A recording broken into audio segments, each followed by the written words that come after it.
بسم الله الرحمن الرحيم الحمد لله رب العالمين والصلاة والسلام على سيد المرسلين وعلى آله وصحبه وبارك وسلم تسليما كثيرا إلى يوم الدين أما بعد. For the next several sessions, what I'm going to be covering is a description and detail of what tasawwuf is all about, what Sufism is supposed to be all about. There's obviously a lot of misunderstanding and confusion about tasawwuf, Sufism, spirituality, tazkiyah, however you want to call it. Despite the fact that it's such an important part, meaning the essence of it is such an important part of any Muslim's life. Without it, you can't really reach Allah, because it's all about two things. One is connecting yourself to Allah, purifying the heart, also to interact with others. So to develop our akhlaq with others and develop our akhlaq with ourselves and Allah subhanahu wa ta'ala. And nobody can deny that. That's essentially the core of it. But unfortunately, there's a lot of misrepresentation. You see, if you've got a teacher who teaches hadith, or who teaches tafsir, or who teaches jurisprudence, then there's not as much room for abuse within that teaching or within that environment of student-teacher relationship. But when you've got a teacher of somebody who's seen as a teacher of tasawwuf, of spirituality, in which you have to have a very close relationship, and a lot of the time you actually end up, in order to correct ourselves, we end up revealing things about ourselves to the teacher. There has to be a very strong relationship. It's a proper interaction. To get something out of it, there has to be an interaction. To have a sheikh, you need to be able to interact with them. Just to go and take bay'ah with somebody great that you never see again, or that you just see from afar, well, you get a bit of barakah with that, but you don't have that same connection. You need to be with somebody that you can speak to, and then somebody that can respond to you. Because of that close relationship, and because there's going to be a lot of love engendered within that, there's a lot of room for abuse. And the abuse is that people who are in that position, they may take advantage of those people who have come to them. The position of being respected and revered, and people coming to you, confiding in you, being at your service and helping you, can sometimes get to you. Motives can change, intentions can change. And because of the abuse that has taken place within that, sometimes the tasawwuf ends up getting a bad name, because of the problems that have become part of it, unfortunately, in places. Not just that, in order to keep people coming, people then innovate popular practices, things that work. Okay, let's add a bit of this so that people will come in. I mean, look at the Christians, right? I remember reading an article once that they're having these kind of pop concerts, in churches and so on, to attract the youth. So you then try to justify the means by the end, and thinking that, okay, if this brings in more people, then let us say that this is permissible as well. So there's a lot of room for abuse in this, as has happened. And over the centuries as well, things have gone wrong, people have been criticized, and Sufis have been criticized, and Sufis have been defended. But otherwise, it's actually essentially just goes down to the purity of religion. That's really what it is. So what I want to do today, a lot of the time, I mean, if I'm to ask you today, right, how many of you have heard of tasawwuf or Sufism? Right? I mean, I would say at least most of you, majority of you have heard of tasawwuf or Sufism. How many of you have actually studied it in any kind of formal sense, where you've actually covered a textbook written by a great scholar, one of the great scholars of the past, that detail what it's all about? What are the prerequisites of it? What are the conditions for it? What are the benefits of it? What is the subject matter of it? As a proper science, hardly anybody. I mean, I didn't study it for a very long time. So that's why anybody can tell you whatever it is, especially if you're kind of a bit broken, a bit soft-hearted, you're a bit depressed, you need some help with something. Maybe you've just lost your job, maybe you've just lost a loved one, and then you're looking for that, you know, you're looking and somebody's taking you on, come to the sheikh, this is a great sheikh, this happens, that happens. So because of the fact that unfortunately some people have abused this position, it's been given a bad name.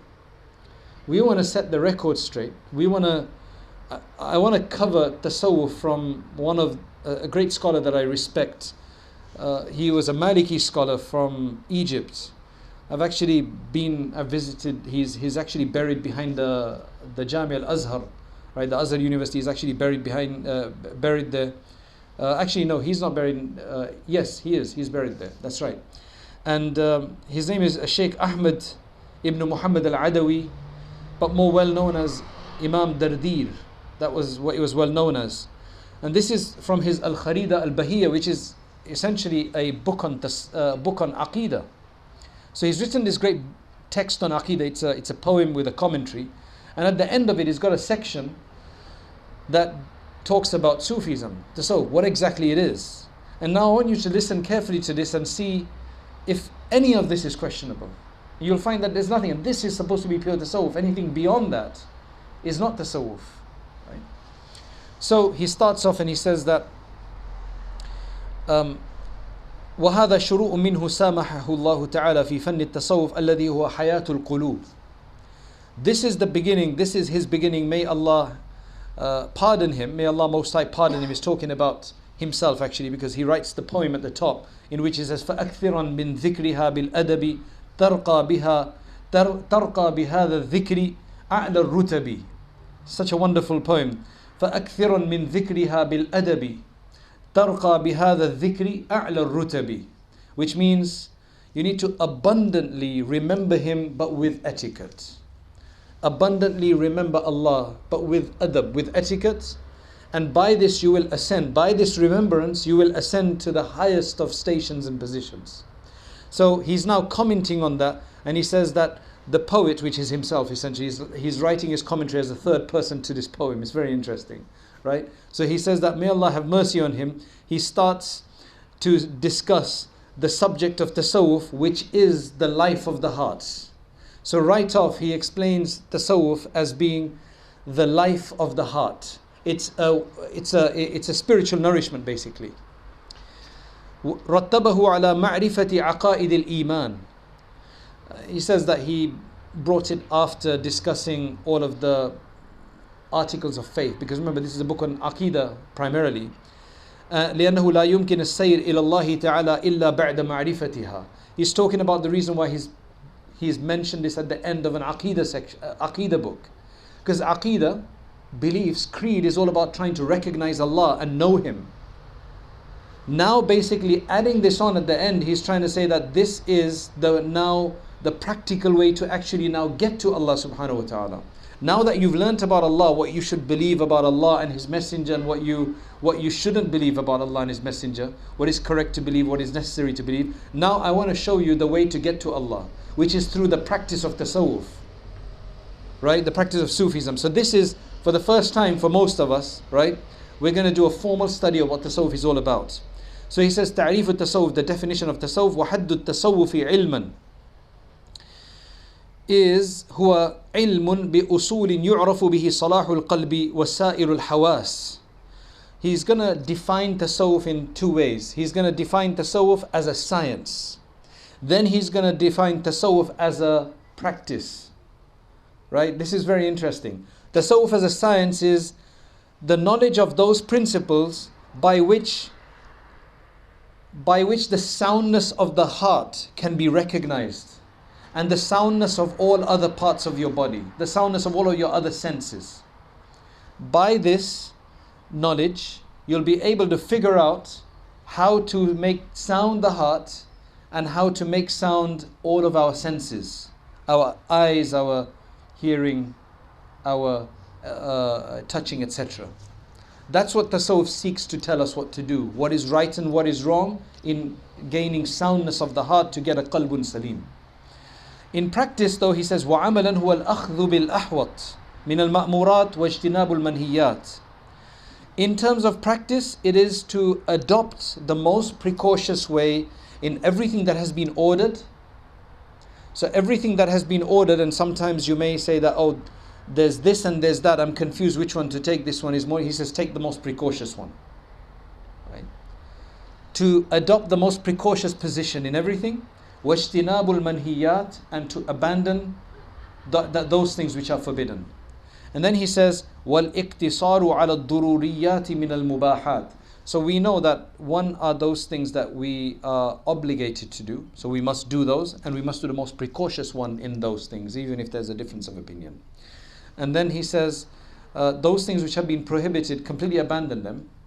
And then all of those things which are permitted, mubah, they're neutral, permitted, only do those as much as is necessary. Only do of that whatever's essential. So for example, you can eat, as long as it's halal, you can eat. But only eat as much as is essential. Don't eat too much. Right? Speaking to somebody is permissible, but only speak to somebody as much as is essential. So in everything that is generally seen as permitted, well, do it if it's necessary. Now I know this is a very high standard, right? Don't get put off by this. It is just to get us away from the distractions that we already have, to at least get us somewhere closer. May Allah give us tawfiq. So that is the definition, both from a scientific perspective, both from a technical perspective, and from a practical perspective. وَيُقال, and he says, look, it's also said, some people have also defined it as follows: هُوَ الْجِدُّ فِي السُّلُوكِ إِلَى مَلِكِ الْمُلُوكِ. This is to exercise absolute seriousness. This is to be serious, firmly resolute in trying to follow the path to the King of all kings. That's another way of putting it. To be serious and to say, bas, that's it, I just want to follow the path to my Lord, the King of all kings. Yet there's another, you see, because for everybody who's gotten into this and who's experienced the benefits of it, everybody's going to describe it in a different way. Right? Because this is how they see it. And they're all correct. Right? None of these contradict each other. They're just different ways of looking at it. Right? وَيُقَالُ هُوَ حِفْظُ الْحَوَاسِ وَمُرَاعَاةُ الْأَنْفَاسِ. Right? So this fourth definition says that this is protecting your senses, guarding your senses, and guarding your every breath. What am I doing? How do you guard your breath? Breathing is spontaneous. The only time you actually become conscious of your breath is when you've got a breathing problem. Otherwise, who thinks of their breath? Pray, the only time that you actually think you're breathing is when you've got a breathing problem, you can't breathe properly, or when you're trying not to breathe because you're hiding somewhere and you don't want anybody to hear you. Otherwise, when would you think about your breath? So the idea is to be so conscious of yourself that, Allahu Akbar, that we never set a foot wrong. Allah help us, Allah help us, Allah help us. I pray to Allah these aren't empty words, that He make these a reality for all of us.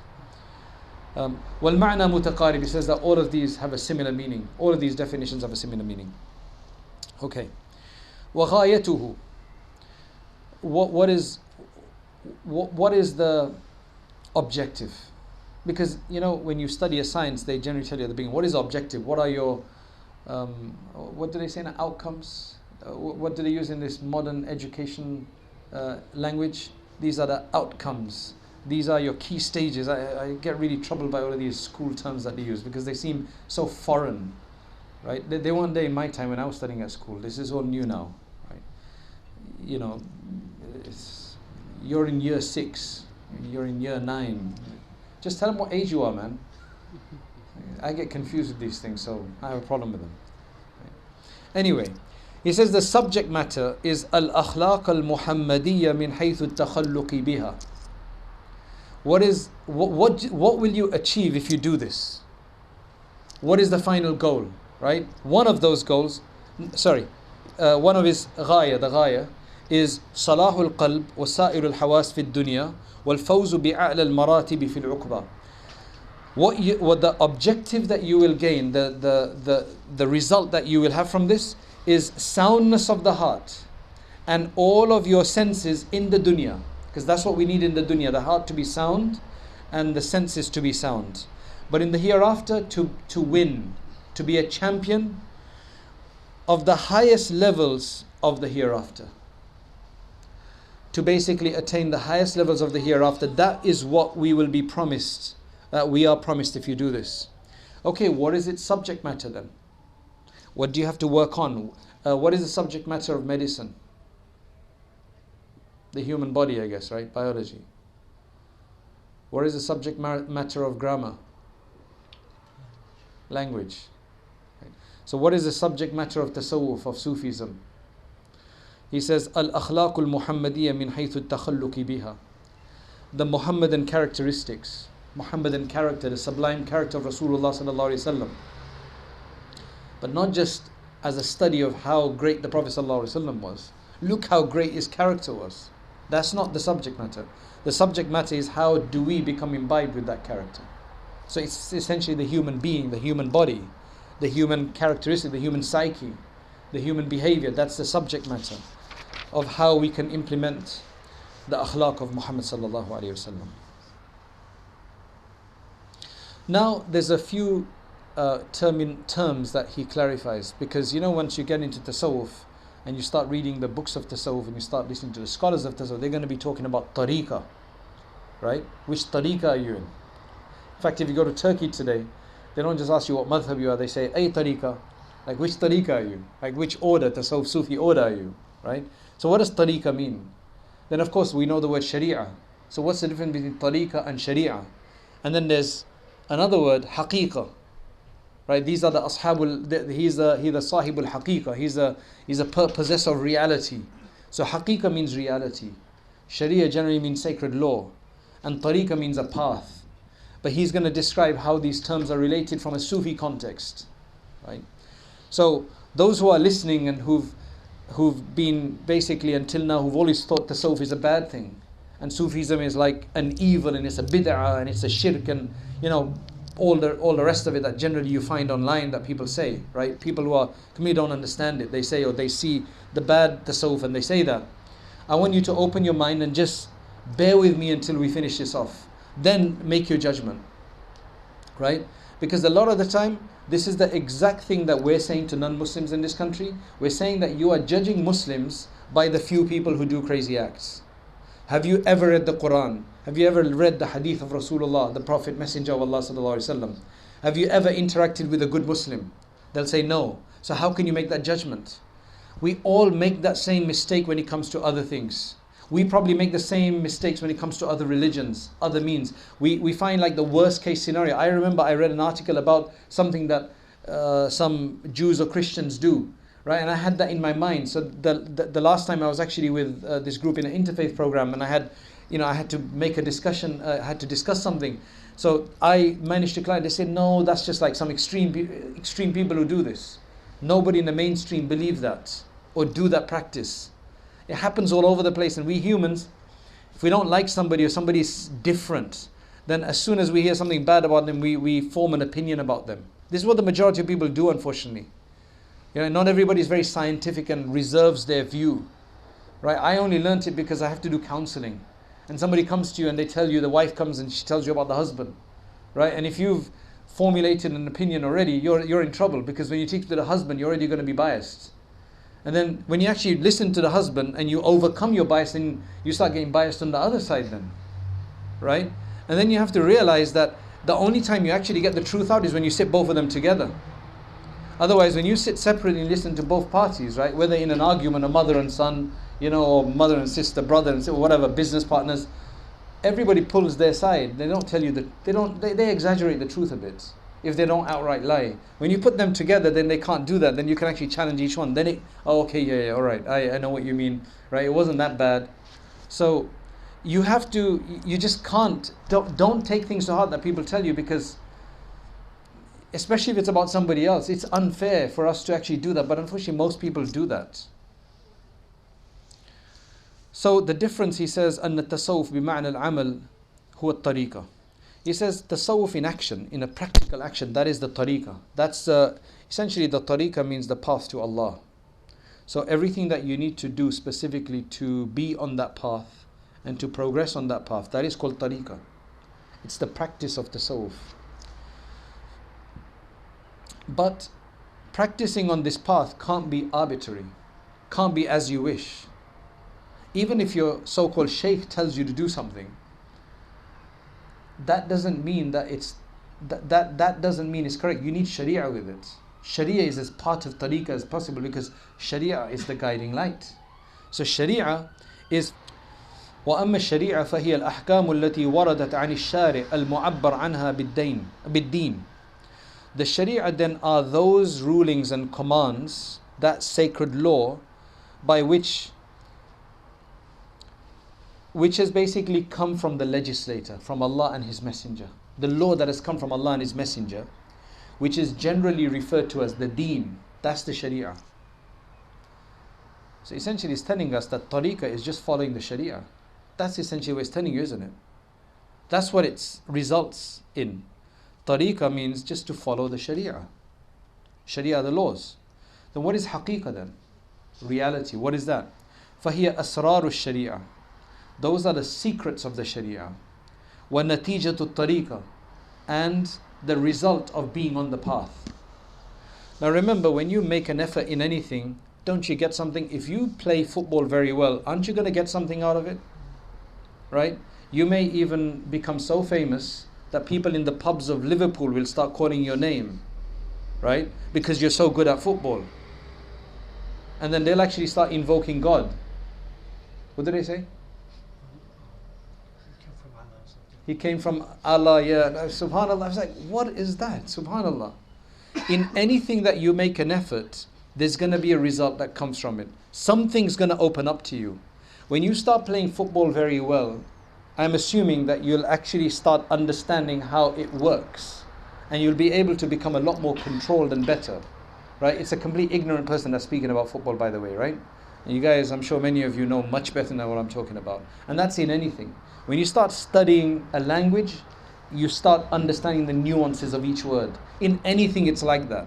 So if you start diligently following the sharia, you will start seeing the fruits of it. You will start seeing the warmth of it in your heart. The blessings of it will beautify you. And you will start feeling it. That is when you that's when a person reaches the haqiqah of faith. The reality of the faith. Otherwise, we're just trying and following. But when you actually follow properly with full sincerity according to the adab that he has mentioned with abundant dhikr, then you will actually start feeling the reality of it. And that's why he says that the haqiqah is essentially the secrets that will come along the way of your sharia that you will get from the sharia. And this will be the fruits of your tariqah. فهي علوم ومعارف تحصل لقلوب السالكين بعد صفائها من كدرات الطباع البشرية. Now this really tells us how you will achieve it. He says this is the knowledge and the gnosis, the awareness, the cognizance that will be realized by the heart of the salikin, that will be realized by the hearts of those who are traversing this way, those who have taken up this path. After those hearts have been cleansed and purified of all human nature, all normal human weakness and nature. So this path is essentially the way to cleanse ourselves of the normal human failings. Don't be quick to judge somebody, right? Don't think evil of someone. Don't have hatred in the heart. This is all the dirt of the human nature that normally we become adulterated with. Once that's cleansed, there's room for more positive things that will come in the mind. See, negative people constantly think of negative things. Once the heart is cleansed of negativity, then inshallah a lot of positivity, a lot of spirituality, a lot of love and warmth for Allah subhanahu wa ta'ala will come about. And then this is where he basically hits the nail on the head. Now that he's told us that, okay, so now we have an idea that we want to follow this path, we want to get a haqiqah, we want to follow the sharia, but what is the fastest way to do this? وَلَا شَيْءَ أَقْرَبْ لِصَفَاءِ الْقَلْبِ. There is nothing more effective in cleansing the heart. مِن كَثْرَةِ ذِكْرِ لَا إِلَهَ إِلَّا اللَّهِ. There is nothing that is more effective in cleansing the heart than the abundant remembrance of La ilaha illallah, but with the adab. You can't just say La ilaha illallah, but with the adab, with the etiquette, التي ذكرها أهل الله رضي الله تعالى عنهم, which have been mentioned by the people of Allah, those who have actually experienced it. They can tell you the best way to do this.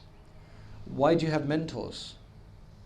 You want to go into a particular vocation, right? You want to go into sciences, you want to go into medicine or whatever. Generally you find a mentor, somebody who's done it, been there, done that, right? So they'll tell you, look, no, don't do it that way, do this way. I know that it says that in the books, but this is actually more effective. For you, I think you should do this one. So you basically go to somebody experienced. That's the whole point of this. But unfortunately, there's just so much abuse out there, right? That you just don't know who to trust sometimes. And to be honest, it's probably, when you hear when you hear what the characteristics of a mentor is supposed to be, you're going to think that there's nobody like that available. I mean, it's like prophets. You need somebody. So then he says, well, look, you just take the best person you can find, even if he's not perfect, because we need this. That's what he's saying. But what he says basically is that if you do the dhikr of La ilaha illallah with the adab, with the etiquette that the people of Allah have mentioned, may Allah have mercy on them, may Allah be pleased with them, then that will be the most effective means for you to cleanse your heart. وَمَتَى تَرَكَ السَّارِكُ الْآدَابِ أو أكثرها بعد عليه الوصول إلى مطلوبه.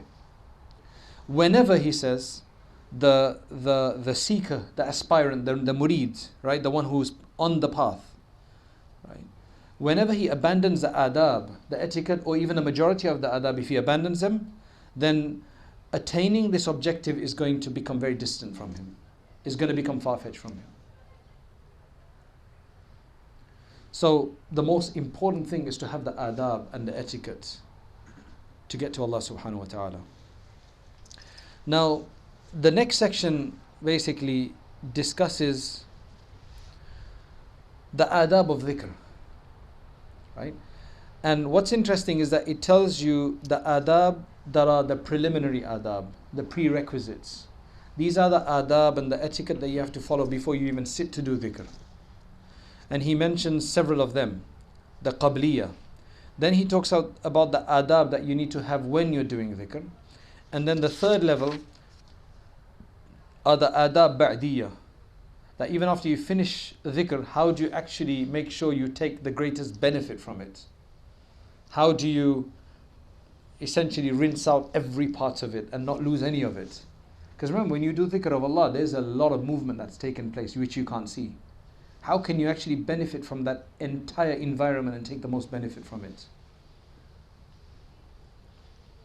So he's got adab for that as well. So we stop here and we'll do our muraqabah. But can you see, so far, can you see anything questionable in any of this? I mean, it seems to be quite straightforward. But as I told you in the beginning, that the position is such a position, unlike teaching hadith or Quran or tafsir or whatever, right? That it can be abused. In fact, it can become cultish, because of very strong links that you will build, and then sometimes it can almost seem cultish. And then if the shaykh says, if the shaykh isn't balanced or the murid isn't balanced, what they may reveal or what they may tell others about it or what they may convey may be actually misunderstanding, misrepresent. There's just so much room here of problems. That's why, unfortunately, a lot of people have actually just written it off as something which is alien to Islam, and it's not. And that's why we've got so much, I believe that is one of the reasons that we've got so much chaos out there in terms of people devoid of faith, people losing their faith. Because when everybody's looking for dalil for everything, right? And dalil and proof isn't easy to come by for everybody. Not everybody is a scholar that they can go and check things up and look into the large tomes and books. So then people just say like, hey, that, and then people just give up doing things. Otherwise, the people of the past pretty much, they say until the beginning of the 19th century, majority of the countries in the world had tasawwuf. The majority, that's a survey that's done, that everybody had some level of tasawwuf. And of course, you had the corrupt ones in there, and the exotic ones, and degenerative ones in there as well. But pretty much everybody was into it. It's from the beginning of the 19th century, right, that we've had so many problems. We're just living in a bad time. But for some reason, Allah has brought us here, so we ask Allah for help in this time, inshallah. اللهم أنت السلام ومنك السلام تبارك يا ذا الجلال والإكرام سبحان الله العلي الأعلى الوهاب اللهم صل وسلم على سيدنا محمد وعلى آل سيدنا محمد وبارك وسلم. Oh Allah, we ask you for your mercy. Oh Allah, we ask you for your forgiveness. Oh Allah, forgive us our sins, those we have committed in the openness of day, the darknesses of night, those we have committed and we remember, those that we have forgotten. O Allah, those we have committed accidentally, those we did purposely. O Allah, whatever they are, whatever shortcomings we have, O Allah, whatever defects we have, whatever weaknesses we have, O Allah, correct us. O Allah, purify us. O Allah, cleanse our heart. O Allah, connect us to you. O Allah, make us of those that can say on the Day of Judgment that you loved us and we loved you. O Allah, make us of those who have great love in their heart for you. O Allah, fill our hearts with your love, with your obedience, and make disobedience hated in our hearts. O Allah, allow us, guide us in everything that we do. O Allah, allow this path to become a reality for us. O Allah, grant us the haqiqah. O Allah, allow us to fully observe the Sharia. O Allah, we ask that you facilitate this path for us. O Allah, make us to be of those who are written as fortunate in the hereafter. O Allah, facilitate that path for us. O Allah, do not make us of those who will be considered wretched and unfortunate in the hereafter. O Allah, do not make us from the ashqiya. Do not make us of those from the ashqiya who you will not want to look at and who you will turn away from, and who your Messenger sallallahu alaihi wasallam will turn away from. O Allah, allow us to drink from the hands of our beloved Messenger Muhammad sallallahu alaihi wasallam. And O Allah, allow us to be close to him. Allow us to gain his intercession. O Allah, allow us to be imbibed with the prophetic character. O Allah, allow us to be imbibed with the prophetic character. This month of Ramadan is coming upon us. O Allah, we ask that you facilitate for us the greatest benefits that we can gain from this month. O Allah, allow us, give us barakah both before the month has begun and in the month itself and thereafter, so that we can finish up whatever we need to do and allow this month to hold the greatest advantage for us, to bring about the greatest bounties for us, to blow its winds of barakah and its forgiveness, and allow us to be able to bask in the outpour of its mercy. O Allah, your mercy will begin to descend. The doors of paradise will be opened up. The doors of hellfire will be closed and shayateen will be locked up. O Allah, make us of those who truly benefit from all of these changes that you are making. O Allah, make us this Ramadan better than any Ramadan before it. Make us closer to you than we've ever been before. But O Allah, above all, whatever we gain in this Ramadan, keep us close to you even after it. O Allah, every Ramadan comes, we get a bit of a boost. We think we get closer. But as soon as Ramadan finishes, then we go back to where we were before. O Allah, do not make this the case this year. O Allah, we are all only getting older. O Allah, we're only getting closer to our death, minute by minute, second by second. Allow us to be able to guard each one of our breaths, each one of our moments. O Allah, do not make us of those who are distracted, for we are the distracted ones. O Allah, make us of those who only focus on the beneficial knowledge. And O Allah, keep us away from harmful knowledge. Keep us away from useless knowledge. O Allah, there are so many pastimes and waste times nowadays. There are a lot of distractions. O Allah, we ask that you grant us insight to do only that which is of benefit. O Allah, we ask you to take control of us. We ask that you control us. Take us by the forelocks and make us of those that will enter Jannatul Firdaus. O Allah, bless our parents and our children, our families and the entire Muslim world. O Allah, bring back insaniya to the insan as well. O Allah, allow us, grant us prosperity in the projects that we're doing. O Allah, accept this place and all the other projects that any of us here that may be doing. Those who are listening, those who are present, O Allah, grant them barakah and do not let them leave without being forgiven. O Allah, let us be forgiven before Ramadan so that we can get even more during the month of Ramadan. O Allah, accept our du'as. O Allah, whatever difficulties that anyone may face in front of them, remove those difficulties. Whatever sicknesses there are, O Allah, remove those sicknesses. O Allah, grant us cure for both our spiritual, physical ailments. O Allah, those who have any other kind of difficulty, those who have planned any journeys, any trips, umrah, whatever it may be, O Allah, make those facilitated, make those easy, make those full of blessing and barakah.